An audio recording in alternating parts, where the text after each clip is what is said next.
ఓం నమో శ్రీ వెంకటేశాయ. తిరుమలలో ఉన్నటువంటి గోగర్భ తీర్థం శ్రీ వెంకటేశ్వర స్వామి క్షేత్రంలో ముఖ్యమైనటువంటి పుణ్యక్షేత్రం ఇది. ఇది శ్రీవారి ఆలయానికి 3 కిలోమీటర్ల దూరంలో ఉంది. ఆవు గర్భంలా ఉండే గుహలో పుణ్యతీర్థంగా ప్రసిద్ధి పొందినటువంటిది ఈ తీర్థము. అలాగే ఇక్కడ పంచపాండవులు ఇక్కడికి వచ్చి తపస్సు చేశారని, వాళ్ళు తమ యొక్క పాపాన్ని ఇక్కడ పోగొట్టుకున్నారని తెలియజేస్తుంది. అలాగే క్షేత్రపాలకుడు, తిరుమల క్షేత్రపాలకుడు అందరం ఏమనుకుంటాము, బేడి ఆంజనేయ స్వామి అనుకుంటాం. కానీ ఇక్కడ మనకు కనపడుతుంది తిరుమల క్షేత్రపాలకుడు రుద్రుడిగా, అంటే ఆ పరమేశ్వరుడు క్షేత్రపాలకుడిగా ఇక్కడ కొలువైనట్టుగా మనకు గోగర్భంలో కనపడుతుంది అనమాట. అందువలన ఇక్కడ పాండవులు వచ్చి తపస్సు చేశారు కాబట్టి పాండవ తీర్థం అని అంటారు.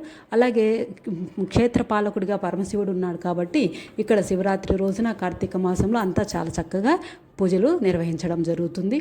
అంతేకాకుండా ఈ క్షేత్రంలో, ఈ తీర్థంలో, ఈ గోగర్భ తీర్థంలో ఎవరమైతే మనము స్నానం ఆచరించి, తీర్థ స్నానం అంటాం కదా, ఆ స్నానం ఆచరించి ఈ ప్రాంతంలో తపస్సు చేసినట్లయితే పునర్జన్మ అనేది ఉండదు అని చెప్పి తెలియజేస్తున్నారనమాట. అంతటి గొప్ప తీర్థము ఈ యొక్క గోగర్భ తీర్థము. ఈ మహాశివరాత్రి రోజున గోగర్భ తీర్థం దగ్గర రుద్రుడికి, అంటే ఆ పరమేశ్వరునికి నమక చమక మంత్రాలతో అభిషేకం చేస్తారు. అనేక మంది మహర్షులు ఇక్కడికి వచ్చి, మహర్షులు, సాధువులు, యోగులు అందరూ ఇక్కడికి వచ్చి తపస్సు చేశారని మనకి పురాణాల ద్వారా తెలియజేస్తున్నాయి అన్నమాట.